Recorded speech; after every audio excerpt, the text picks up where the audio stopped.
Hey guys, my name is Joe Sill, and I was the director of Robophobia from the film Phobias, and you're listening to the Horror Squad podcast.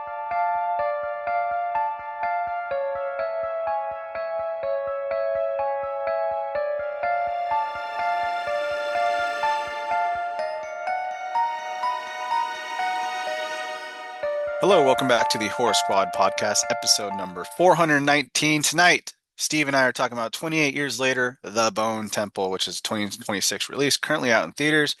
We are Joe-less because, like most of the North America here, we had a big old snowstorm, and he is out competing in an igloo making competition as we speak. So good luck to Joe. Hopefully he does well in it. Don't freeze your pee-pee off like you normally do.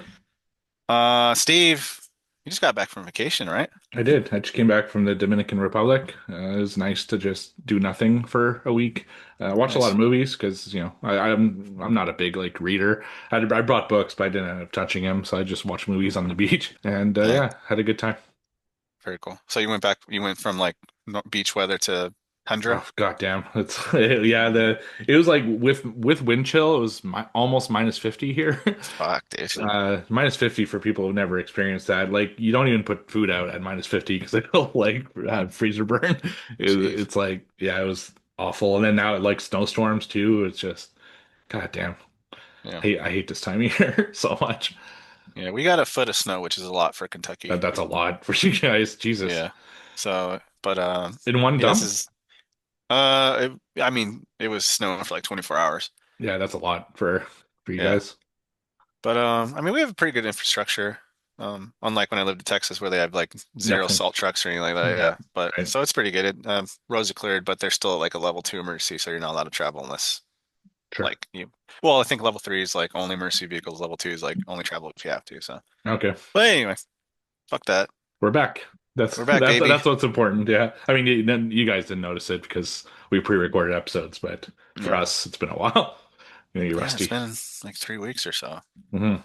Or two. Who cares? But let's see. We don't have the glue.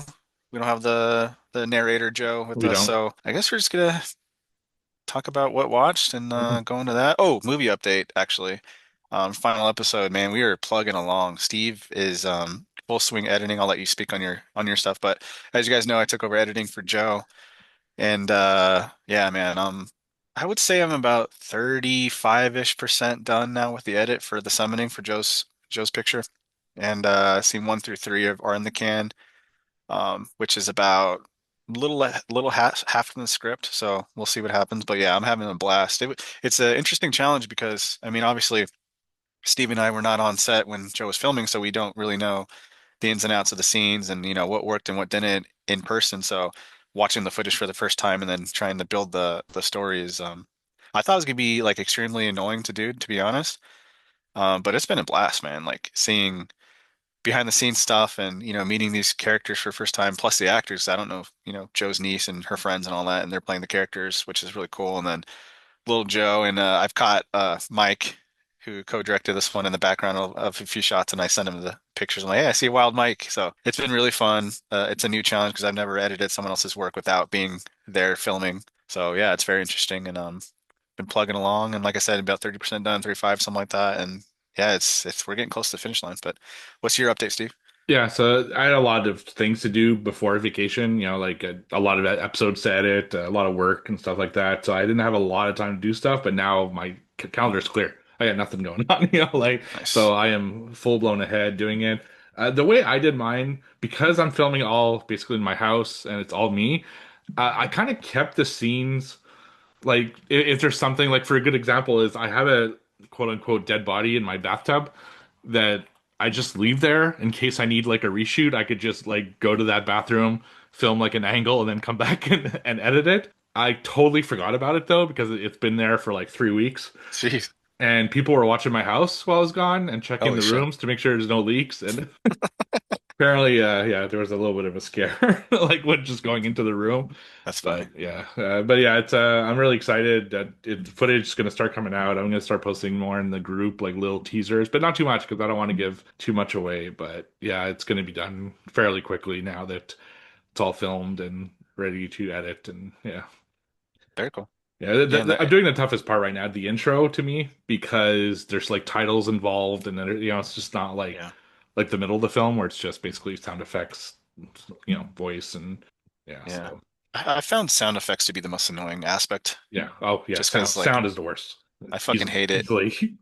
And then like especially if you fuck up something, you have to go re-edit it, and you accidentally put that sound effect on the same timeline as another sound effect, and now they're off sync, and you're like, gosh damn it! Like what the fuck? Right. But yeah, it's been fun. So yeah, keep up with us, and hopefully end of March we'll have this out. Give or take. It's funny because when I was backing some projects on Indiegogo, like you, Steve, and they'd be Mhm. like, "Oh, we're gonna get it done in January," and then 2 years pass, and like, "Oh, we're 2 years overdue," and it's like, Right. "What the fuck are they doing?" But now, like, You making got our own, like, it. oh, I can see why things get delayed so often because things are, very difficult. So, all right, I'm excited for that. Yeah, let's get into what watch. Oh, I have a punishment film that I can talk about. Oh, nice. And Excited. I actually watched both of them, the Not So Punishment. Oh yeah. Wow, Right. what's that zombie film called? I don't have it in front of me. But then the Right. punishment film, Barbie and Kendra Save the Tiger King. What a piece of trash this movie is. Now, it's not going to be my worst film I've ever seen. That still goes to Hip Hop Locos. Oh damn. Because at least Barbie and Kendra is in focus, and the women look good, and the sound makes sense, and they're doing a spoof film, or they're so the setup is Barbie and Kendra just got out of the coronavirus universe, a film I can't believe we fucking covered 5 years ago. Yeah. And now they're in one of their houses, and one of the characters, you put a gun to my head, I couldn't tell you who's Barbie or Kendra, is like, oh, I found this new guy, he's so hot. And like, who is it? And it's, of course, it's the Tiger King himself, Joe Exotic. And they're like, look how hot he is. He has a TV show. And man, this is a timestamp for that period, for sure. Corona Zombies in this one. And anyway, they start watching Tiger Show clips, and she's like, oh my God, he's so hot. And then it goes into like this. For Crota Zombies, they had like a film that they voiceovered and stuff and made it seem like it was a different movie. So for this one, same thing. But this one is like the journey of Joe Exotic as a young child and how he becomes essentially the Tiger King, and he's like blessed by like an African god or some shit. I don't know. But they're in Africa with his family. He's a young boy, and like there's shit happening, and they're voiceovering it. And then meanwhile, Barbie and Kendra, they cut back to them on the couch watching this movie, and then out of nowhere, they interview one of the characters from the Tiger King documentary on Netflix. And like it was so strange. Like I don't think the guy knew it was a movie that they're shooting. I think he just thought it was an interview. And I don't think they had any prep because Barbie and Kendra would try to deliver lines, but I don't know if he knew they were lines, so he would react in a normal way. And like for example, like um, one of the things was like, "Oh, I bet you made like $1 million on this picture." And he's like, "No, I didn't make any money off it. Maybe like 10 grand over 5 years." And they're like, "Oh, that sucks." And they would just go off to the. So it's like they had zero idea what they were doing. I think they just had him ad lib it. And it was just the movie fucking sucks. I hate it. They talk the entire time about like with that Valley Girl way of talking, like, "Oh my God, Kendra, oh my God, drugs on it." I'm like, shut the fuck up, dude. But like I said, not the worst movie I've ever seen, but still a half star. And I believe my review just said "fuck you, Steve" or something like that on Letterboxd because this movie sucks. So don't ever watch it. And I think there's a third one, right? Area 51 or something. Oh, there's four. There's four. What's Yeah, gosh dang. they do Joe Bob's drive-in for the fourth one. Oh, God, I don't It's understand. actually the best of the Is it? four. Just because of the horror cameos and yeah. Yeah. Charles Band fell from grace very hard. I So mean, yeah. he married Kendra, so Which is that the blonde or the brunette? it's brunette. Okay. So Yeah. now I know which one's who. Very nice. But I met her at Texas Frightmare. So yeah, nothing against them. It's just like yeah. I guess these are so cheap to make, and they have to have some kind of profit on their streaming platform. But it's just a waste of massive waste of time to do this, in my opinion. But there's four of them, like Steve said, so someone's watching them. All right, yeah. Yeah, yeah, I did that was definitely a punishment. Like I knew that going in that this was a punishment for every yeah, in every way. All right, so my first one is a movie I watched over on Netflix, and it is 2025's Bone Lake. So this is the story of a couple. They're having a little bit of problems with their relationship, so they go to a like a basically like an Airbnb, but in a pretty big fucking house, like almost a mansion. And the guy is quitting his job to become a writer, and the wife is going to become the provider, and she's kind of feeling a certain way about that. It's like like it seems to think that she doesn't think he's a good enough writer to make something of it, but she's giving him that shot anyway. So anyway, so they go there and they're all excited. They bone immediately, and then all of a sudden they're done boning and they hear another couple coming towards the door. And another couple walks in and they're like, what the fuck? So it turns out that they both booked this Airbnb as some kind of like fuck up. So they're both like, okay, what do we do here? They try to contact the whoever you contact for an Airbnb, can't reach them. They don't know what to do. They're about to play rock, paper, scissors to decide who's going to keep the house for the weekend. But then one of them's like, you know what? Let's just stay here together. Like, it's not that big of a deal. We can just kind of chill and party. And if you need space, we'll give space. And if anytime you feel unsafe, we'll leave. So they decide to do that. And that's where the film really takes off. It's a bunch of like things that start happening sexually between them. And there's like a lot of sexual tension. And there's odd things that they notice about the house. And there's like secret rooms that they go into that have like interesting things in them, and then it just becomes almost like I'd say a version of Speak No Evil, where one couple is very like dominant and one couple is very like just taking things that they really shouldn't, and not fighting back. Actually, the guy reminded me a lot of the dad in Speak No Evil, just a total pussy. So anyway, I don't want to give too much more because then it would kind of give away the movie. It's a movie that like plugs itself as being very like seductive, very like sexually charged, very like all that kind of stuff, like fetishes and stuff, but they really never go far enough into that in my opinion. Like they don't even really get naked, which is if you're gonna have a movie that's called like a dark erotic thriller, you gotta have some boobs. I mean, that's just or a dick or something. Like, you don't get that at all. I just feel like they're constantly holding back. Like I feel if this was a European movie with the same premise, they would go there, but this American version just doesn't have the balls to go there essentially. And it does go into some interesting things. There's some interesting plot twists. One of them that I'm like, why is this always happening in horror? I don't want to give it away, but there's something that I've been noticing, a trend in horror that is a little bit disturbing.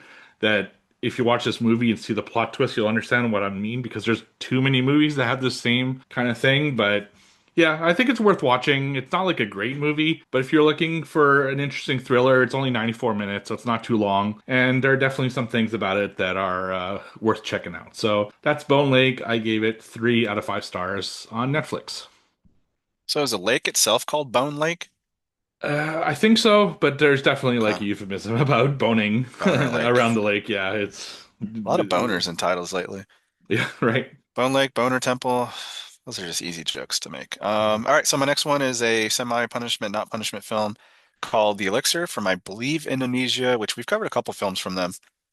And I think Steve mentioned it, and he's absolutely spot on. Two things. One is this like region of the world, zombie films, all the zombies act and look exactly the same.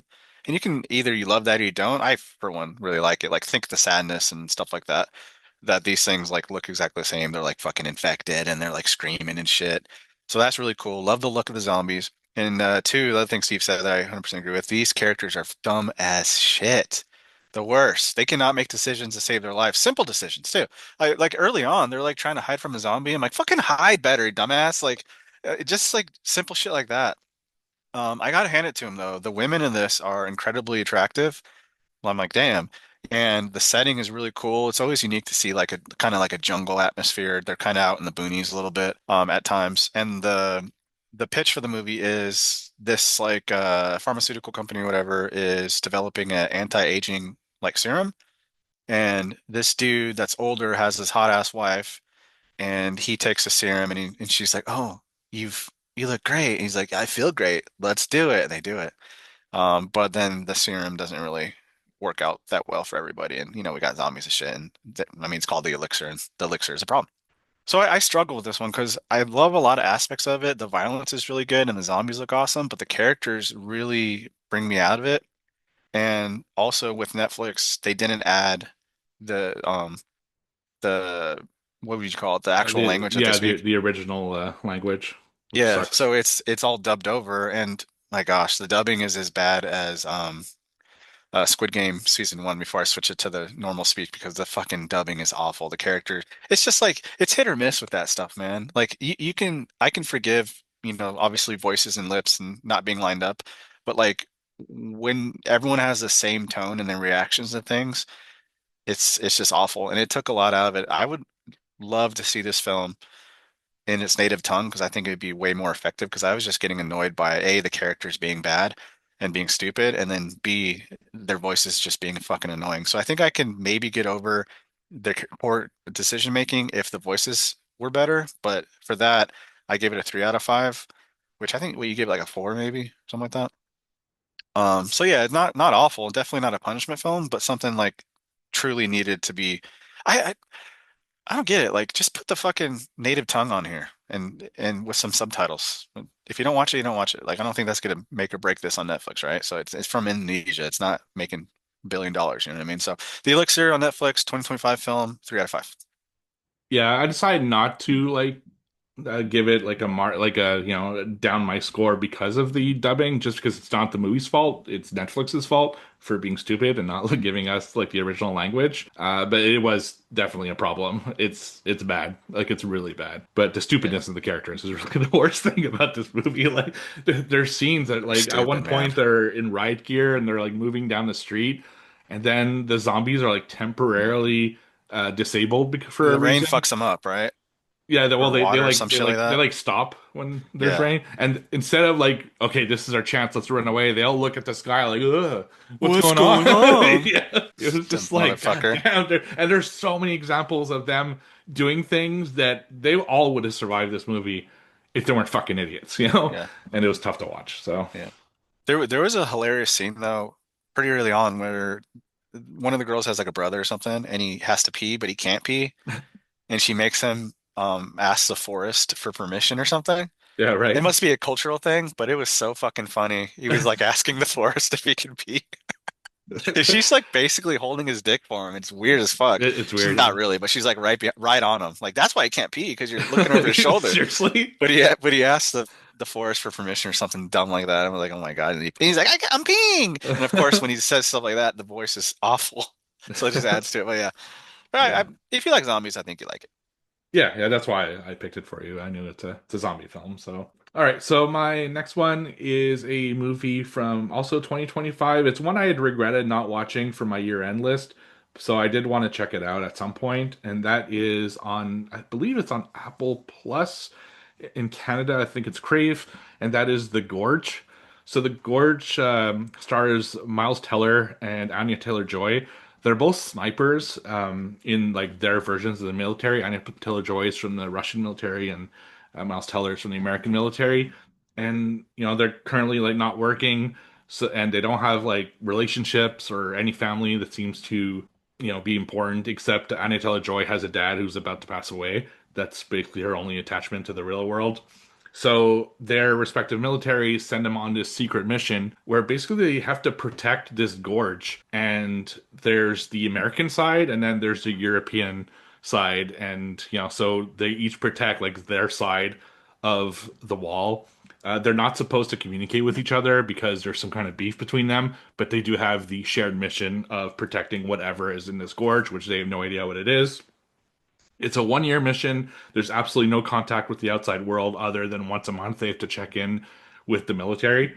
And they replace someone who kind of explains the whole deal, like what are you doing here and everything like that. So the movie is basically like a almost Firewatch situation where it's just these two people. They're just living their lives, in the tower, like making sure that all the weapons are ready if ever something comes out of the gorge or whatever. But because they're too young, one young guy, one young girl, they see who's on the other side and they're like, well, I want to like have some kind of communication. I mean, look, fucking Anya Taylor's I always on want the to other get side. that. Yeah.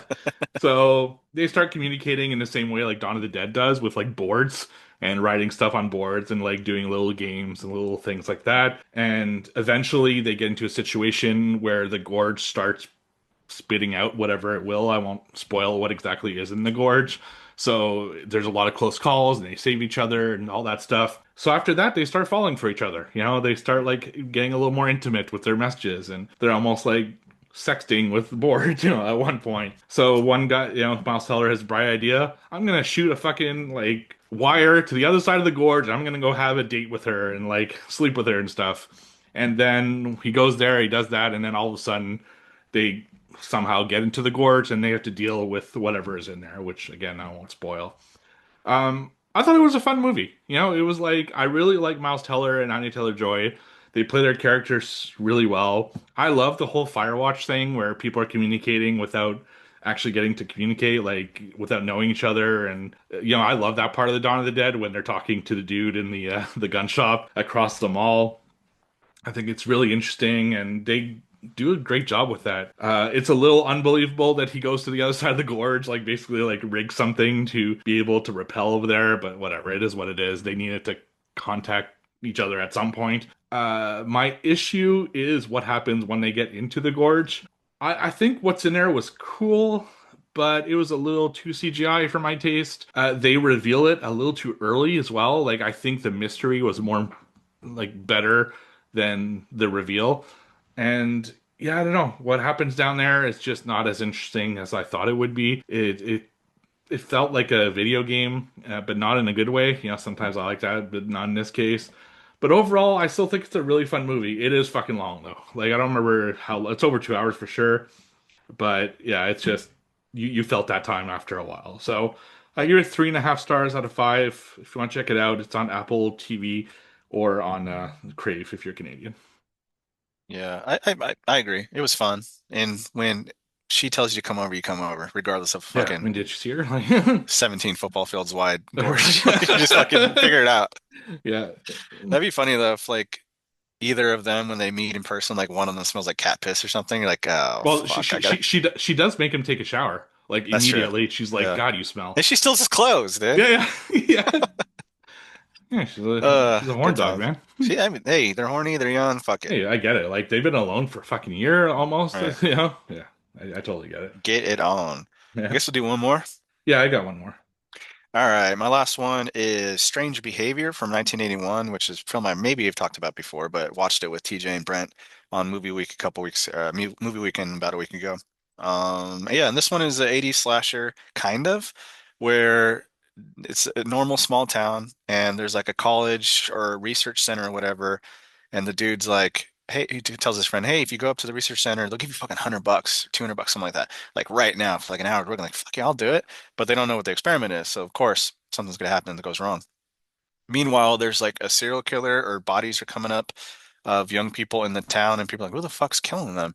We as an audience know who it is, but I'll leave it in case you want to watch it. But that is not a spoiler, even if I said it, because there's more going on. It's called Strange Behavior, and there's a lot of people being worked on by this research center. So anyway, we follow like the town cop, who's the dad of the main character, the young boy, and he meets a chick that works at the research center, and he's trying to bang her, dude. Of course he is. Of course we. That's the theme. We got to, they're young, they're done, and they're full of whatever. And yeah, so we follow them around, and then they start fucking around the research center, and we learn that there's nefarious motives, and there's a evil doctor that works there, but he died, or did he? And now we need to figure out what's going on. I really like this movie. It's low budget. It's really funny to watch because there's a lot of low budget issues sometimes, and you don't know who the fuck some characters are because they come and go.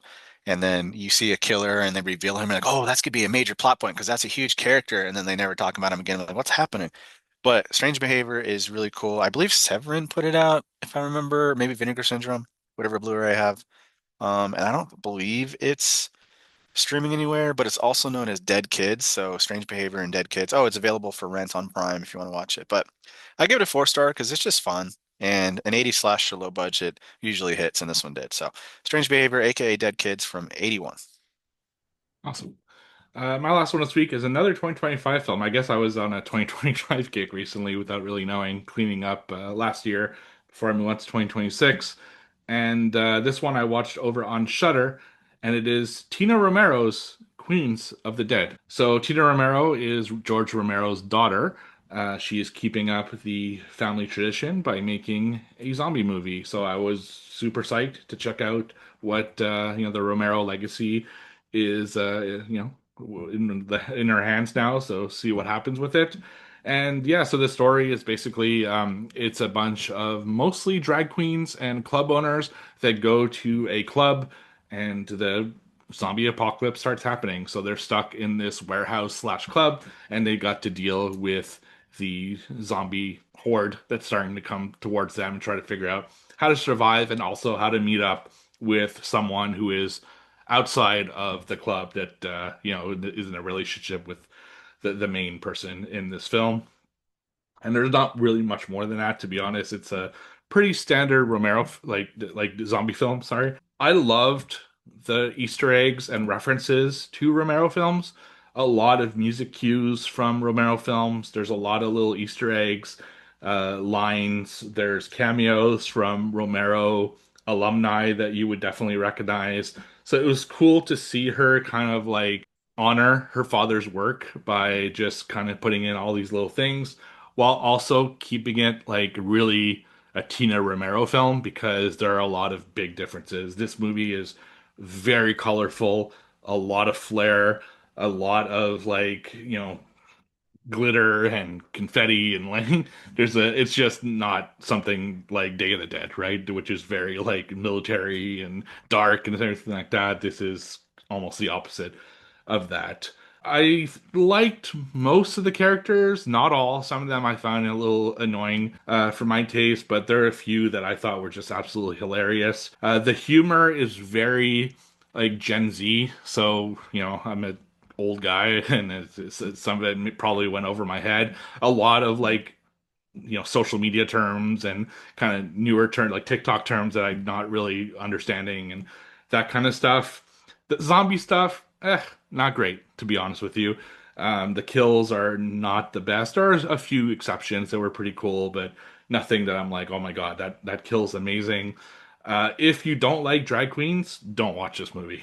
It's very like watching drag like RuPaul's Drag Race basically with zombies involved. So if you don't like that, I would skip this one altogether. But if you're fine with that, I mean, I watch RuPaul's Drag Race from time to time, and so I'm kind of used to that type of humor and that type of stuff. So I enjoyed it. I thought it was a fun movie. Nothing I'd watch again, probably. Nothing I would go out of my way to recommend. But I'm just happy that Tina Romero is making movies and keeping the Romero name alive. So that's Queens of the Dead over on Shudder, and I gave it 3 out of 5 stars. Is it in the Romero universe? Like, I don't Night of think the so. Living Dead happened? Okay, No, no, got it. no. This is it's completely its own thing. There's Just no, his own thing. yeah, yeah. It's just zombie. They don't really explain like where the zombies come from, or it's starting the apocalypse. So I mean, Oh, maybe okay. it's in the same universe, but I wouldn't say so. Well, it sounds like what was that one? Maybe from last year, year before, at like a rave or something, and it was zombies, and they referenced Ben from Night of the Living Dead, and they had his rifle, and it was like his niece Yeah, or something, that was granddaughter. the sequel to Night of the Living Dead. I don't remember What was what that the called? Night of the Living Dead it something is very much like that. like that. Okay, I'm not Yeah, gonna like it then. yeah, Yeah, yeah. It's very much like that. Actually, maybe a that's punishment film. I don't. Yeah, who was that? Was that Night of the Yeah, Living it Dead. was like Ben's granddaughter in Yeah. the movie. So it was like a Somehow sequel they to had his that. rifle. It makes zero Yeah, sense. yeah, right. But Yeah, they not only had his rifle, so they actually found his rifle, decided it was important enough to bring back to his family, right, even though he even was though he just was killed like he was burned a in a zombie. pile. Like, yeah, Yeah. They're like, this is Ben's rifle. How do you know? I just know. Yeah, right. okay, Yeah, okay. that movie was kind of ridiculous. So Yeah. no, Festival of the Living Dead. yeah, that's right. Yeah, Yeah, yeah, it's a lot like Festival of the Living Dead. yeah. Okay. The only thing is because they're not trying to tie it to anything, at least, Hmm. like all the Easter eggs are just completely separate. They're not actually, it's just making, kind of nods to Nice. Romero and stuff like that. I especially like the score, like little nods to like Day of the Dead, Very which, cool. I like that. even in fucking Corona Zombies, like they're using Dawn of the Dead, and even that gets me excited just because it's like, music. Right. Yeah. And that movie sucked. It sucked. Yeah. All right. Well, I guess we're gonna move on to 28 years later, The Bone Temple. Yep. Ready?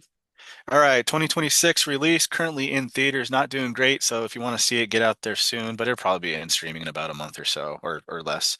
Um, Tagline, Fear is the new faith. Directed by Nia DaCosta of the Candyman remake fame, Dr. Kelson finds himself in a shocking new relationship with consequences that could change the world as they know it.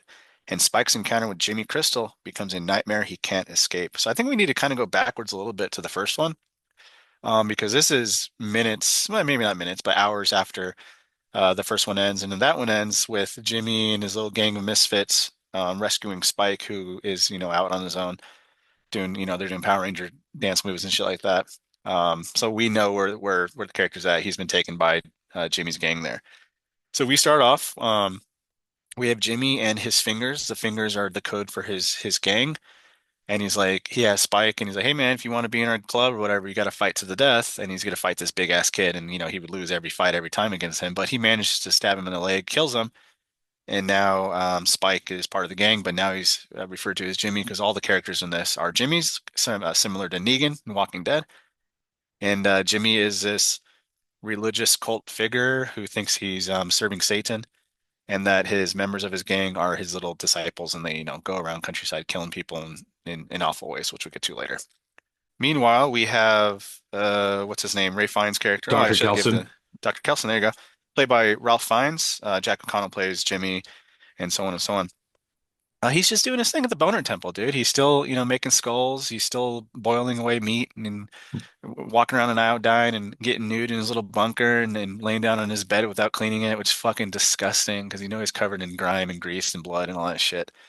And Samson, the alpha from part one, he's still got his dick out for Thank most of God, the movie, right? What right? yeah, we heard that like news like a few months ago. We were all super No concerned dick. about it. Yeah. No, he's flinging dick all.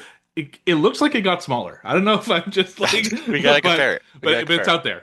Maybe it's colder that We'll time get some of year. screenshots Who and knows? we'll Yeah. compare. Yeah. He's still dick out, weighing out huge fucking packages. And yeah, so basically him and the doctor, Ralph, they kind of have this little bromance going on, right? Where Samson doesn't eagerly or just want to kill him right off the bat. And it turns out that Samson likes getting high, dude. So every time fucking Ian shoots his little blow dart gun at him and it like zonks him out, the dude's just on a trip. He's looking out in the moon. He's looking out at the river passing by. He's just sitting down. He's dancing somewhat with Dr. Ian Kelson there, and it's just fucking funny. So we got him doing his thing. We got Spike trying to survive with the Jimmys, and eventually they're all going to meet up because, like I said, Jimmy, who calls himself Sir Lord Jimmy, thinks he's serving Satan, the devil, and one of his disciples sees uh, Ian at one point and is like, "Is that the devil? We need to go meet him." And his little empire might fall apart now. Um, yeah, honestly, I had zero interest in seeing this, man. I did not want to see it because maybe because I was so disappointed with the first one. I'm like, this one is just gonna be the same shit. But boy, am I glad that I did because I was really into it, man. I feel like this movie, it still has issues, not perfect, but it fixed the pacing issues that I had with part one. It has one direction, which part one did not. It was two completely different movies at one point. So this one like kept with focus and it just went for it. The violence fucking insane. Like we get sprays of blood and head rips and all this shit right away. And the villains were like, like was afraid of the villains. Like they had a really strong presence. So it was fantastic. So yeah, I came out of this one. I went in with zero expectations and dreading watching it, and I came out really enjoying it. What about you? So I actually had 28 years later. I think it was in my top 10. If it wasn't, it was like my honorable mention. I don't remember, but I remember really liking the first one. And I actually just rewatched the first one again right before watching this one, and I'm glad I did because they are pretty seamless one into the other. And there are things in the background of the first one because I'd seen the trailer, so I kind of knew where it was going. That hints at what's going to go on in the second part. There's one that's pretty obvious. They actually see a body that's been flayed in one of the houses with Spike and his dad, the one that they end up having to like stay in. There's like a body that's tied up in a It's like upside cross. down, right, or something? Yeah, and it's been Yeah. flayed, and he's like, something's weird here. Like this is not good. And there's also in the background buildings that say Jimmy is coming, or like references to the Jimmy gang. So it's nice to see that they were like already building the blocks because they filmed both of them back to back, getting us ready for basically this Jimmy gang. And I thought that was really fucking cool. And the movie is like seamless, like it feels like it's the same. It's a continuation of the same movie. Dr. Kelson is becoming one of my favorite just characters. He's so fucking cool. Every time he's on screen, he's amazing. I love his little bromance with Samson. They just get high together, and there's a while where you're like, "Where's this fucking leading?" You know, but it does lead somewhere very interesting and something and a progression in the entire 28 franchise. Like there's actually progression towards maybe a resolution even. And so that was really cool. And the Jimmy Gang is fucked up, man. It's fucked up in a way that looked goofy. Like we all said it. I mean, fucking Joe kept saying, I fucking hate this, when we saw the Jimmy Gang at the end of the first one. But I think it redeems that because now that we got to know them and see their deal, they're supposed to be ridiculous. Their whole fucking shtick is being ridiculous, but they're also super psychotic and dangerous. And I love following them. It was sick what they were doing to other people. And you felt bad for Spike, who's kind of stuck doing this, you know? And I like that fight that they do because even if you have the smallest person against the biggest dude, there's always like a small chance. And I really liked that the way that he won. He just stabbed him in the leg. You know, you see that in movies all the fucking time. But the reality of that is if you hit an artery, that person's gonna fucking die if they're not tended to. And he ended up killing, that Jimmy and takes over his spot. And yeah, I don't. This movie I thought was just really good. Now, there is a sense of missing a bit of a resolution to it because it's a part two of three, so it like fixes some things in the first one. There's still a lot of questions for the third one, which they better fucking make. Like, it's not doing well, like you said, in the theater. I'm a little afraid they're not going to make part three, or at I least not think it part was three. greenlit, man. Yeah, but how money talks. I hope they do it because that tease, which we'll talk about later, for part three, really kind of can bring it all together. But as a film, I thought this was great. I'd put it on par with the first one personally, but for different reasons. And yeah, I really enjoyed the ride. Yeah, I mean, if this is to be believed, following the press screenings of Bone Temple, Sony greenlit the third, but then, like you said, it's made what, 20 million domestic, which is not Yeah. great. No, and then So budget was pretty high on this one, if yeah, I read correctly. And it's weird because it definitely has the like the cinema score, the Rotten Tomato score. Like right. people love this movie, and even so I was on vacation when it came out, so I had to see it the second weekend. I like my choices were to see it either is like in the shitty theater at 1 or 7 or 10, and or in the good theater only at 10:25 at the p.m. because they're playing other shit already. It's like Yeah. it's been a week. Shit, like it's Yeah, just same for me.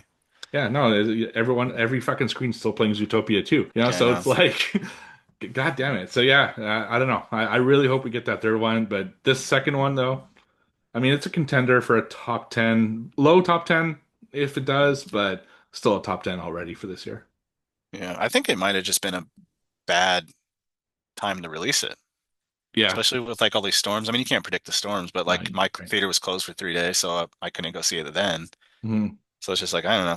Yeah, and it happened to Um, compete against the highest animated film, like highest grossing animated film of all right. time that has like crazy legs. I mean, those theaters are still sold out, but my theater was sold out for 28 years later, like sold out completely. So, Yeah. I mean, it's That crazy, movie made bank. Yeah. Yeah, anyway, so yeah, I, I s- I still wish we didn't have that final scene of part one with them doing flips and shit, because we really don't see that again The in the flips, yeah, sequel. no, we don't. Yeah, my gripe, I guess, with the Jimmies or the fingers is that they still handle the infected a little bit too easily, but I think that leads to their complacency, especially for that first guy that dies to Spike, because Right, he's just fucking with him and like doesn't take him seriously, and then he dies, which is a fucking brutal scene. And honestly, the only thing unrealistic about that is he didn't die quicker, right. because that artery you're fucked in seconds, you know. Yeah. Um, but like, yeah, even the gang has no loyalty. Like, they Mhm. just he's just replacing fingers all the time or threatening to replace them. And then when we meet them at like a family's farm or whatever that's secured, and then they're already there, and you can tell like, oh man, it's just dread, like the slow drip of dread, because he's like Jimmy is kind of charismatic, but fucking demented. And he's like, "Oh, we're not welcome here." And then he's just like, he's trying to play innocent, but he's a piece of shit. And the girl that's challenging him knows that, but not everyone's on board yet, right? And these fucking Jimmies are just nuts. And then what they do to them in the in the realm of, or for the reason of like pleasing Satan is just fucking nuts, man. It's just that whole scene is just awful.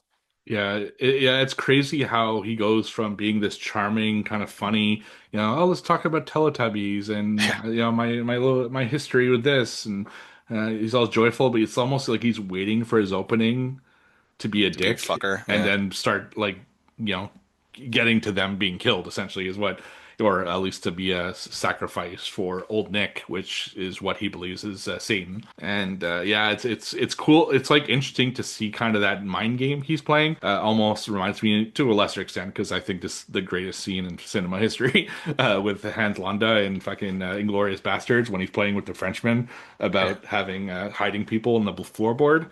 He's just like fucking with his brain, and he's kind of doing the same thing with his family. Like he knows the end goal is going to be the same regardless. Right. He's going to fucking kill them, but he's playing those mind games. Yeah, and he doesn't just kill him. So with Jimmy, I guess let's combine it. So when they meet Ian and they think he's the devil and Jimmy's like, "Oh shit." You can tell like he thinks his empire's a collapse because he's obviously not the devil, but now he has Right. to play it up like he's a son of, because he keeps claiming he's the son of the devil, that he talks to them.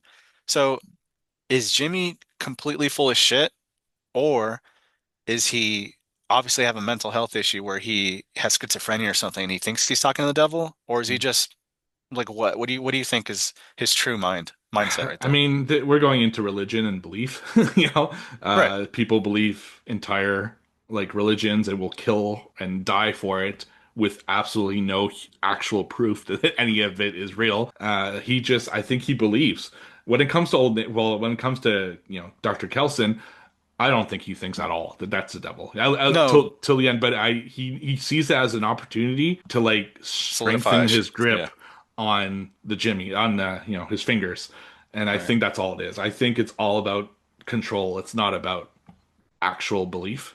But do you think he thinks he's actually talking to the devil when he's like, let me call old Nick here, and he's telling me we got to kill it. You know what I mean? Do you think he's I actually, or is it just he's just I playing think show? he's playing, but Huh? he's been playing it for so long that deep down he also kind of believes it. You start like kind of believing your own fucking bullshit here because Yeah. at the end he sees the devil Yeah, and it's insane almost scene. like in a way to justify like I was right the whole time in his mind, and he almost feels betrayed by the devil because he doesn't save him. So I think after a while you start like almost believing your own shit.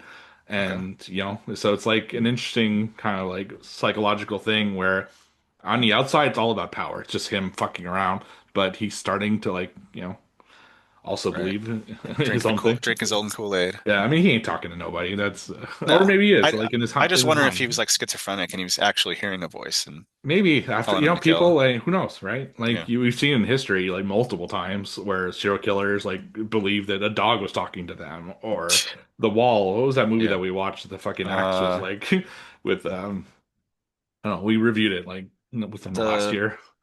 oh, when that dude was fucking the wall. No, No. that too, but like no, the one with Bill Paxton where he's like Oh, frailty. frailty. That's right. Yeah. So like, no, that's the two. The dude was fucking the But wall. that was It's- also one. yeah, Like, another one. Another yeah, example. yeah. But anyway, That's so funny. yeah, so it's Okay. I just that's want to get your anyway. take on that because I'm like, all right, is he? I mean, it can go either way, and I'm fine with either answer. Mhm. But like that actor, Jack O'Connell's fucking blows. Oh my Like God, he kills it. did you hate him in Sinners too? Or He was fine. He was the bright spot for me in Sinners, honestly. okay, I thought he was the most interesting character in that film. yeah. But well, what a fucking like back to back Yeah. And then run, we man. just saw him Jesus. in Eden Lake too, right? Yeah, He that's right. was the main fucking He was the douchebag. Yeah. douchebag. Yeah, and a great So this guy actor. is a villain, dude. Yeah, yeah. Oh, he plays it so well. Yeah. God, you like hate him as Jimmy, but you Yeah. also like love to watch him as Jimmy. It's like I this, can like, see why these fuckers would follow him because he's charismatic and he's like a leader. And obviously these guys grew up in a terrible environment with zero structure. So any kind of charismatic leader, which you mm, see in real life now, that you have kids that don't have a good upbringing, they have some fucking psycho like Charles Manson come along and they follow him yeah, like he's yeah, God, it's that's crazy. right. But I thought some of the names are funny because they're all named Jimmy, but slightly different. Like Yeah, he had yeah, Jimmy Ink, Jimina, Jimmy Shite, Jimmy Jones, Jimmy Snake, and so on and so on. yeah, yeah, It was pretty fun with their little blonde wigs and shit. yeah. But I love that their lair is like in a fucking like indoor aquatic center, Yeah. in the pool. Yeah, Yeah, and he has so like a throne, which is like the lifeguard station, I'm yeah, imagining, or I yeah, think, right, which is kind of a poor lifeguard station because he's only like 3 feet off the ground, but right. whatever. Yeah, well, he probably Um, like altered it to that's true. give himself this little fucking throne. Yeah, So, so here's where I don't love the film. I think everything with the Jimmies is really good, and they're, like I said, fantastic villains, and Spike is just like this innocence, right? And having to watch him go through that sucks. And he kind of has someone looking out for him, but she's also a psycho, so it's like, yeah. is she good? Is she Jimmy bad? is like on the fence, right? Like, Yeah. yeah, So it's like, oh man, what is he gonna do? And but then you have the whole bromance of Samson getting stoned out of his fucking mind. yeah. And like Dr. he's Kelson. yeah, just fucking he's doing the reefer too, right? He's Yeah, well, he does at falling some point. asleep Yeah, and yeah, yeah. he decides that he wants to kind of join him, and he does That's take true. risks, right? He's a few times he's like, I could be killed here if I'm wrong, I'm dead, Yeah. and he kind of accepts that. And then it starts he starts to push the boundaries. He's trying to figure out, okay, if I'm like kind of controlling Samson here, and he's not killing me, and these things are like basically programmed to kill you the second they see you, maybe I'm onto something, and that's what he's trying to figure out. And yeah, Yeah. So we briefly see what Samson sees when he kills some random guy in the forest, right, and Samson sees the his human, normal people yeah, as we his see the humanity, infected, right? right, yeah. So like the infected are seeing people Infected, essentially. infect. Yeah, exactly. Yeah, exactly. So we know that they're fucking enraged because they think they're evil too, but they don't really see it. I don't know. Right. But it kind of loses me a bit that he's able to cure him because like I'm sure we had the top doctors in all of the world working on this. And this guy's in like a fucking hole in the ground and he's able to develop some kind of that's where I didn't really follow. Like he isolated something and it was like a mental health issue as well as a bug Mm. that he like is Samson cured 100% because the infected fought him or what do you think? We don't know, right? And that's kind of like they're going to lead into part three. Like, what exactly? We're led to believe that Samson is on the road. Like it was basically like the first step of possibly finding a cure, Well, which it is dies with interesting. the doctor though. Well, that's the thing, right? Is that how much of Samson is restored at the end, and how Uh-huh. much of it can be because he did note everything. So Oh, his that's little true. bunker is going to have all of that information, and I actually believe it. Even though there are people probably working on a cure, a lot of like real life cures are basically like guessed through error, right? In some, you always hear it's like some fucking lab in a high school or something like, or Yeah, someone in their house like was trying to brew beer and somehow like made some alloy that like no one had thought that's of true. before. So I think it's plausible. And this guy's been out there for 28 years. Yeah, just That's true. basically like learning things, and he's killed so many of those things that he's probably tried some stuff, and he has all those books about like medical history and potions and all that stuff. So I don't think it's completely out of the ordinary that he could have figured out at least the first step of a cure. And it was interesting, it came about just by trying to subdue an alpha. Yeah. So is there any connection to the rail car? I know Samson has memories that are triggered that we see of him traveling with his family, but Yeah, then also the pregnant that's where they're, yeah, infected. that's where his like Was that his mate? I think Confirmed, or we just think it is? it's like, so I Those rewatched the fuck, first they're just one. fucking outside in the woods, the infected? Well, yeah, because the one was pregnant, Yeah, so but we we don't have don't an answer for that, which is know frustrating. because we don't see where the baby's at, because we don't go to the village at all in this movie, Yeah. which I thought was an interesting choice. I thought we would at least check I, in I thought we would because, see the dad looking for Spike a little bit. yeah, right, something like at least, or what happened to that baby? Like, is it Yeah. a normal baby? Is it? But I guess that's a third film problem. Right. But yeah, it's yeah, I thought his connection was just basically that's where the baby was born, and that's where his girlfriend or wife was. So, but I don't Plus know. his memory and shit. Yeah, his Interesting. memory of like being on a subway and stuff. So, which is possible. He also, he's from that area. That's why he got infected in that area. So, That's true. yeah, But that like, was a cool fight though. The him against the infected, just like, oh yeah, that was fucking sick. Which is yeah, a question too, which we don't have an answer to, but what do you think? So we know the infection's in the blood, and we know very early on in the first movie that one drop of blood infects you. Yeah. So Samson is essentially cured at this point, and the Mhm. infected see him as a normal human. But why? He still has infected blood in him, right? Like, Yeah. why would they attack him? Maybe because he's starting because the cure is kind of it's not the same, right? So maybe whatever part of that infection is making them see whatever it is, that Uh-huh. part is the part he cured, you know. Okay. But he's not. I don't think he's fully cured, or he's at least immune because he got bit and scratched and fucking spat Spit on, on, yeah. and He's he still seems strong as fine. fuck So though. right. So it might not only be a cure for the infected, it might be immunity for the humans too. You Uh, know, it might be a okay. double-sided cure here. So, but we don't know enough because it happens at the end of the movie. That's right. And but I mean, Samson starts talking and he starts remembering who he was, and What's he say? Like three things, thank you and moon or something? yeah, Yeah. and doesn't he say something right at the end when I thought he said thank you to him and that was it. yeah, when Kelson's dying? I thought Yeah, I thought he just said thank you and that was it, yeah, but it's maybe I'm wrong. possible. So He said suck it and then he walked away. yeah, yeah. I bet Uh, Dr. Kelso, whatever, his lair smells like just piss. oh my God, it Like must it's smell. just He never awful. takes a fucking shower. He's always dirty No. as shit. Um, He's got a river right there, dude. At yeah, least yeah, fucking right. rinse Like, what are you off. doing? Yeah. Yeah, so that I like, man, he's such a great actor. Oh Ray yeah. Fiennes is so fucking good in this role.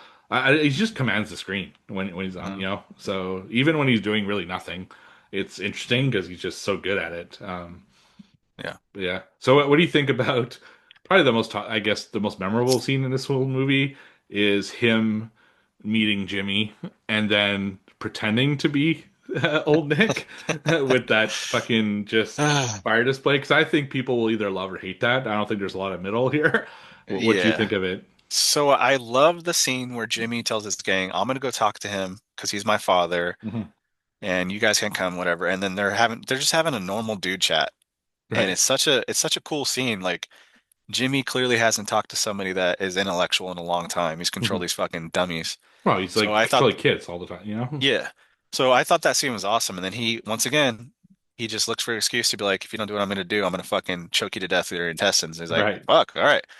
So basically, the plot, or the ploy is like, all right, you pretend to be old Nick so my acolytes can follow me better, and then we'll fucking fuck off and leave you alone, which they probably wouldn't have done anyway, right? Well, no, because it's Satan, so they maybe would have kept him alive. No, they would have to because you have to keep the illusion that, That's you true. know, yeah. So, and yes, to answer your question, I despised Oh, really? yeah, it was another example to me of the first movie doing flips where like Yeah. I love the idea of him pretending to be Satan and having this thing, but when he starts dancing and shit and singing and I was just like, oh man, it was just too silly for me. So it didn't ruin anything for me, but I thought it could have been toned down a little bit. See, I liked it because he is trying to do the illusion, and they're all on drugs at this point because he No, that's blew true. like fucking powder into their faces. Because if you're watching it without being on drugs, you'd be like, "This is ridiculous." He's just Wait, there's a dancing to record playing Iron somewhere. Maiden, yeah, you know. But because they're on drugs, the whole like presentation looks Okay, probably that makes more probably sense. like more believable in my opinion, you know. Okay. Yeah. And it was just funny to watch. Like I had a like you could tell Ray Fiennes was fucking having a blast doing that scene, Yeah. and I was in for it. Honestly, I thought it was hilarious. It did it feel a little bit out of place, sure, but it's these like weird ass moments that sometimes like just makes it stand out. And yeah, I Yeah. thought it was a fun. I'm glad they kept it to like basically one song though, and Yeah. didn't He's like, all overextend. right, Yeah, intermission. yeah, Fuck, what? yeah. I thought it was just a Um, cool little montage. his look was cool, and that bone Yeah. temple is just terrifying by Oh, itself, I you know. love the Bone And Temple. then the It's way like he sets up all the fire and shit, it's yeah, the presentation fucking is must take it off all the day. hook. Yeah, right. Yeah.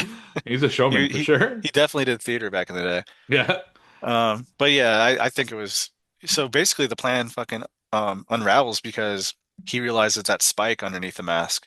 right. And he's like, to Jimmy, he's like, all right, and Jimmy's like, what are your commands, father? And he's like, follow Jimmy and make more Jimmys. And then when he realizes it's Spike, he's like, and then now you have to sacrifice yourself like Jesus Christ did. And he's like, what? And then, Yeah, although yeah, I like that one.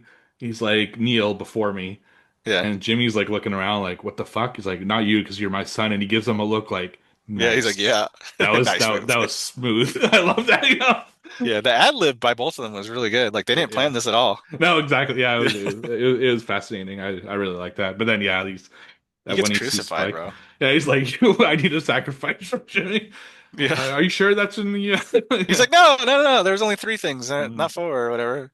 Or maybe it was two or not three. I don't know. But yeah, it was, It's cool to see that Jimmy also get what he yeah, his his due. comeuppance. Yep. Yeah, is and then the added like insult to injury where he starts visioning Dr. Kelson as Satan, and then it's like shit, and he like doesn't save him, you know?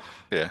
No, it's not. It's Samson that he Samson pictures. has horns. Yeah, Yeah. Samson's the one that he sees as Satan, and then Samson saves Dr. Kelson and not him, you know, or tries to anyway. Yeah. Kelson dies, right? Yeah, he Confirmed. dies. I Okay. mean, we didn't see a body, so Yeah. But yeah. doesn't he like, he No, lean he's his head he's back? no, yeah, he's dead. You know, Says like, thank you. And he dies. Yeah. yeah, Um, who kills Jimmy on the cross? Was it a random infected? yeah. Because A remember, it's bunch like a of little jump infected scare. start coming. Yeah, Oh, okay. Yeah. yeah, exactly. So that was a Then we nice get, scene. And then also Jamina and Spike kill the other two fingers that oh were yeah. left because they all died, or two of them died, and three of them Yeah, in they the. die some throughout the film. Yeah. Well, it was mostly in that barn fire that when they were flaying the fucking family, Oof. which was brutal as Brutal. hell. Yeah. Yeah. I like how they flay all of them but one because they're recruiting Jimmy's. Yeah. Yeah, it's like a constant recruitment, Yeah, it's fucking, I'm like, hell no. which I don't really understand why he's constant. Like you have those seven Well, he said he believe. wanted to have the strongest possible. So I guess if a new Yeah, guy beats an old guy, then that's the stronger of the two, right? right. I'm But then not he, really sure why he keeps it to seven because his goal ultimately is to like grow it to thousands. Like yeah, that's what he says at the end anyway. plus like you have 10 fingers. So why wouldn't you have Right. 10? Like what's the meaning of seven? Is that a religious thing that we're missing or Yeah, an English thing we're missing? it could be because Isn't in God the number seven, the number of God or something? well, from my understanding is that there's a symbol that a hand symbol, which is hard to describe on a podcast, that's meaning of Christ, or at Oh. the Antichrist, which is two fingers up and one the thumb out. Oh, okay. So I'm assuming the seven other fingers That is makes what sense. they're talking about, and he does that specific symbol a few times in the film. So I think that's what it is. It's basically the three fingers that are up, Got it. and then the seven other fingers. All right, that makes a lot of sense. Yeah, All right, so they flee and we get to a scene that everyone's been wanting to see for yeah, for years. yeah, And of course, I forgot how to pronounce his actual name. Killian? yeah, killing Killian Murphy's in it with his daughter that is clearly the offspring of him and Celine, right. right? Selena or Celine? Celine, I think. Celine. Yeah. And they're just living their life in a cottage and he's teaching her fucking history and then they hear Spike and the Jamina yelling and infecting her, chasing him, and she's like, "Are we to rescue him?" He's like, "Yeah." And then the movie fucking ends. I'm like, ah, I Right. want more Killian, Me man. too. Yeah, yeah, right. Yeah, Yeah. so I'm pumped for his return. Yeah, me too. Yeah, and that's why I'm really hoping for that third film because then it'll not only like kind of tie the bow on a 28 years series, but also maybe tie the bow on the entire 28 series Yeah, altogether, because we've been waiting for his return since the first one. right. It's like his career got a little better since since that Yeah, first one. he's blown up a bit. Yeah, so it's like we weren't exactly sure if he was going to show up or not. So it'd be cool to have kind of that, tying that finishing moment for everything, and But the negative for me for the scene though, it poses additional questions that we might not get answered if this movie doesn't get made. And it's what happened to Celine and what happened to Hannah, because at the end of part one, I think it's the Finnish Air Force or something spots them. So like, why aren't they rescued? Where's Hannah? Where's Celine? So there's more questions. Are they going to ignore that and just yeah. pretend they didn't get See, rescued? Or that's one thing about this whole universe that's like weird is they constantly talk about what the world was like before. Like, oh, do you remember? Like, oh, you were 8 when the world like ended and yeah, everything like that. But everything outside of the UK is still fine. That the I military think is they just nuked like, France though, right? yeah, because Yeah, of the other infected. film. But yeah, so the majority of the world's still living in that same world. Yeah, So they could theoretically just airlift them out, but I guess they're too afraid of infection. infection. Like, it's just so it's weird. Like Well, there's another question too, because one, we see them potentially being rescued in part one, and then two, we know the United States came back to repopulate it. right, So why didn't even if they stay in it in the first movie, they would have been removed in the second movie at least. Right. So it's like I don't know. Maybe it's just apples and oranges, but it's Yeah, sure. A lot like happened in I want 28 answers. years. Yeah. Yeah, because I fucking love this universe, man. Yeah, me too. And I'm so happy I like this one because I Yeah. was so bummed that I So, didn't. so now, and I got this question from Corey, but it's definitely something I want to know. Does it redeem the other one a little bit for you? It does, yeah. No. It does because well, now that you said there's shit in the background, I want to go back and watch it Right. to see all like the nods to Jimmy and all that stuff. I still think that movie is two different movies in the same Mhm. film. It suffers for. Because I like the first part. It's just the second part got really like didn't have a clear vision, right? But it's rare that we get like direct continuations happening within minutes and hours of a film, and Yeah. this seems like it's seamless because I remember him walking away right with the Jimmies, and then now he's with the Jimmies, and he has to fucking fight to the Yeah. death like So 10 minutes yeah, later. it's Yeah, definitely this basically the same day, same right? day. Yeah, so I think I it made me excited to rewatch the first one. Mhm. And I don't still don't think it was a masterpiece, but I think makes a little bit more sense. Which sucks because I think if they flopped it and made Jimmy the main focus of part one Mhm. and kind of drew out his character longer, it would have been a little bit more effective because he was so powerful. Right. But Yeah. 'cause we No. got what we got. Yeah, but at the same time, it's like now that you'll watch it, it's kind of like the Negan thing you were talking about before. There are a lot of hints towards Negan until you Right, actually see him pop out. But once you see him pop out, I think a lot of people are like, okay, I've seen him now. right, So it's interesting for a little while, but after a while, it loses its effect. So if we saw Jimmy right away, I think you'll see it in the lead up, like it's leading up to him, right. and it's interesting that they did that. So, and it's fascinating that the sequel that you liked is a sequel really to the second half of the first film, which you didn't Right. like, Yeah. So, and I really think the third one is going to join the first half, because the second, all the stuff in the second half is basically done, or other than Samson, because Jimmy's gone, Dr. Kelson's gone. It's really just Spike, with Jamina now with, you have With Killian Jim. Murphy. Yeah, with Yeah. Jim, and then they're probably going to go back to the town, and that's going to kind of complete that story. So So were they on their way to his vi village I or think what? so. Because I thought they I, were very close to it. but you said that's probably like Spike's idea is I'm going to take you back to the village, right? Yeah. There's really nothing else for him out there. No. And they got into trouble, and then they ran into Jim. Okay. So where do you?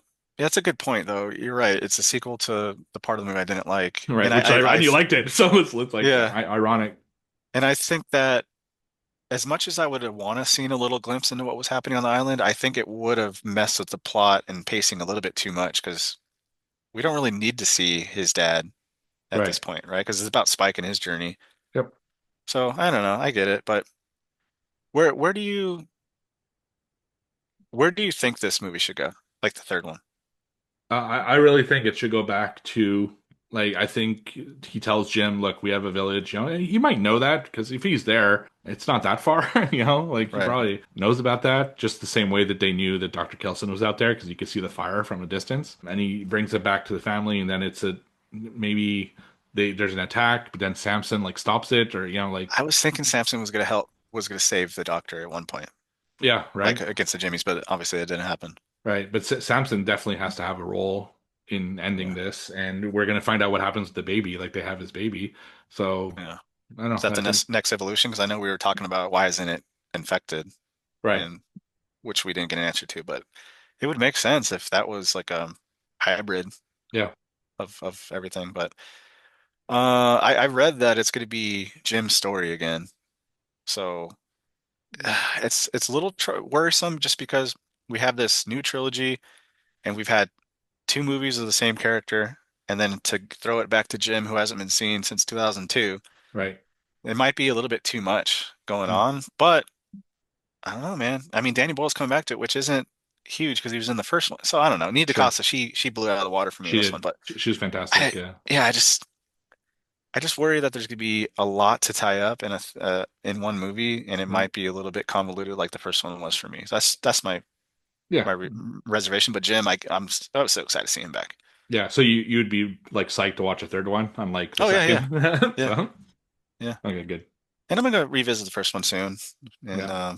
maybe it Yeah, moves up a especially little bit. while it's fresh. Like I'm glad I watched it right before because even not having seen the second one, when I watched it, I noticed all these things because I kind of knew where they were going with the second one, having seen the trailer. So Right. yeah, it's fascinating. So I don't remember if it was in the chat or not, but Jimmy Crystal, that's an English thing, So yeah, or is that so no, it's actually the whole thing is based on Jimmy Savile, which is Jimmy some kind Savile? of Okay. British like eccentric. Some he did something with crimes. I don't. Yeah, Like he was a crime guy, like a I think criminal? so. Like, yeah, he might have been like a one of those like rich guys that ended up being a criminal, and he dressed that way, and he's apparently very famous in Britain. I Oh didn't my look too much gosh. into it. Yeah. It's the whole thing is based off that. So Sir James Wilson Vincent Saville was an English media personality and DJ. He was known for his eccentric image, charitable work, and hosting the BBC show Tops of the Pops and Jim Will Fix It. So I guess, yeah, he passed in 2011, so he didn't see this movie, obviously, but right, I'm yeah. assuming he wore a tracksuit. Yeah, that was like what his eccentric nature was. They even Interesting. referenced it in was it the Incredibles 2 or the Minions one of them where the villain like wears tracksuits and stuff like that. So Oh, that's I think it might be that. Minions. Yeah, it Yeah, might yeah, be Despicable Me too. That's but yeah, yeah. Awesome. yeah. All right, ready to read it? All right. There was an after credit scene for this, right? I didn't. No, no, I checked. Okay. I love that Run P app, man. It's the first thing I do after every single I movie. know. It's first like the movie ends, I immediately go to Run P, which is an app if people don't know. I've talked about it in the past, and it tells you if there's a post credit scene or not, and it tells you how far into the credits. It doesn't tell you what it is, so it doesn't spoil it for you, but it tells you. It's also a great app if you're watching at home. It tells you the best parts to pause the movie or at the theater Oh, that's to, cool.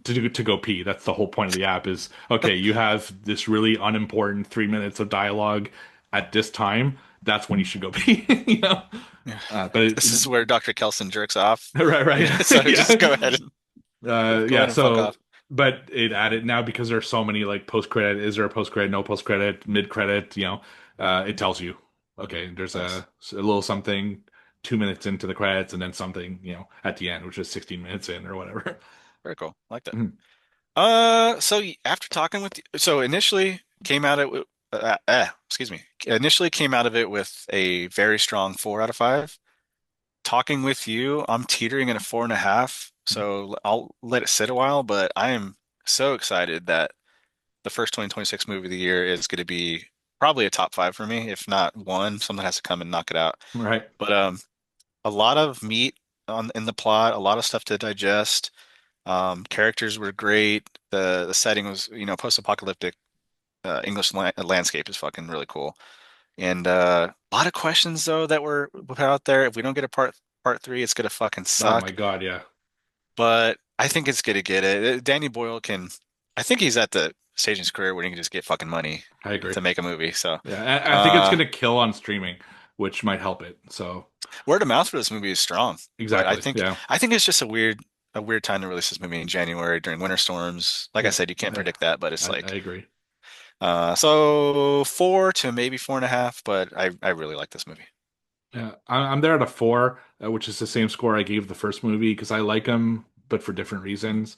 Um, Not quite at the 4.5. I think there are some slow periods. There's periods where you're just watching Santa and Dr. Kelson getting high for like extended periods. But I think it's a solid movie. I just love this series overall. Like they're all high in my opinion. So yeah, it's a good one, man. I'm already a potential top 10 for me. But so. Yeah. So where are you putting this one in the whole series ranking wise? First is still my favorite. Yeah, that one fucking Uh, rocks. I'd probably put second, like the bottom, even though I liked it. Okay. And this I'm not sure between this one and the 28 years later. It's they're kind of like this, two sides of the same coin for me. Right. Um, so I don't know. It's tough. Like one day I could say it's 20 years later. One day I'll say it's Bone Temple at second. I'm not sure. What about you? Okay. I'm putting, man, I might like this one more than Weeks, honestly. Hmm, So I might 28 Days Later is fucking a masterpiece. right. Um, it might be Bone Temple or 28 Weeks, but the last place one is going to be 28 Years Later for me. Um, but that might change at a rewatch. I think I gave it like the first one like a maybe 2.5, maybe even a 2 because I was just so mad about it. Right. Um, But yeah, I'm definitely gonna rewatch it with an open eye or open mind and see what I can find. All right, that's it. That's it. That's all. That's all she wrote. And Good discussion though. yeah. Yeah, Alrighty. So our friends on Letterbox agree with us. It's currently sitting at a 4.0 out of 5. Strong showing there. that's And we'll pretty go ahead crazy and actually. Like to think yeah, a sequel, like yeah, that's a high fucking mark for. it is. Yeah. Mr. Joe gave it a 4.5. After being disappointed with 28 years later, I went into this with no real expectations, but it completely blew me away. It continues the story in a way I actually preferred to the previous installment. Jack O'Connell and Ralph Fiennes are both fantastic, with no surprise there, and the film delivers some truly brutal moments that were missing last time around. This is already a strong contender for my favorite horror film of the year, and this is weird. Steve and Todd are both hot. I don't know why you put that in there, I know but he did. A he little always weirdo. does, right? He's always doing goofy shit like that. Right. But yeah, this movie's yeah underperforming to say the least. So Yeah, actually, the see. overall rating on Letterboxd is 4, but my friend's rating is also 4, which is they rarely Oh be like yeah, that. So yeah, all right. So I'm not gonna give the whole spiel that Joe gives. that's a You Joe can find thing. us on Discord, yeah, and We'll just Horse talk Squad about next Podcast. week, and that's Yeah, yeah, Horse Squad Discord. Steve's got Movie Club, which you're watching Blood Tracks, aren't you? I'm As one of them? watching. Yeah, Blood Tracks, Because I just and watched it on TV. oh yeah, and Yeah, yeah, I think I saw your score, and I'm like, oh, we'll see how how we yeah, feel about it. And it'll be Inferno is good. the other movie that we're doing Oh, on okay, cool, the day this episode releases. So if you want to join, just join our Discord, sweet. and you can watch those two films. Well, next week though, it's actually Todd's pick. Yep. And what did you pick, Todd? I am picking a 2025 release that just dropped on Shudder. I think, yeah, this would be a 2025 release, right? I think it actually It came out at the end of the year. did it? I don't know. That's what I don't know. I didn't have time to check because sometimes the Shutter release, often actually the Shutter release is the mainstream release, so it might be a That's true. 2026 movie. It might have just played festivals before this. All right. Well, we'll dive into that, but it's going to be over on Shudder called Beast of War. And when their boat sinks while crossing the Timor Sea during World War II, a troop of young Australian soldiers must find a way to survive the harsh seas on a quickly shrinking raft. Hundreds of miles from anywhere, they must confront interpersonal conflicts, enemy attacks, and the advances of one very large, very hungry great white shark. So we all love shark movies.